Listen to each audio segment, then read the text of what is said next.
উত্তর ব্রজপুর দ্বাদশ শ্রেণী বিদ্যালয়ের বার্ষিক ক্রীড়া প্রতিযোগিতা ও পুরস্কার বিতরণী অনুষ্ঠান হয় বৃহস্পতিবার।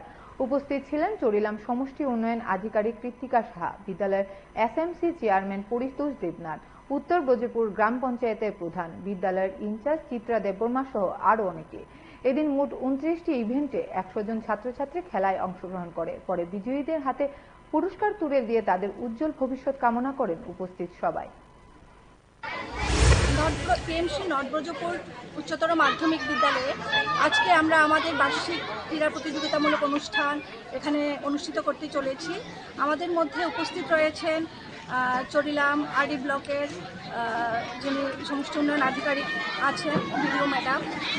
ওনারা এক্ষুনি আমাদের মধ্যে উপস্থিত হয়ে আমাদের অনুষ্ঠানের শুভ সূচনা করেছেন। কতটা ইভেন্টে খেলা হচ্ছে? এখানে 29টা ইভেন্ট, 29 ইভেন্ট হচ্ছে এবং এর মধ্যে 100 জন স্টুডেন্ট পার্টিসিপেট করছে এবং আমরা খুব আপ্লুত, গর্বিত সবাইকে নিয়ে আজকে আমরা সবাইকে পাশে পেয়েছি। অসংখ্য ধন্যবাদ।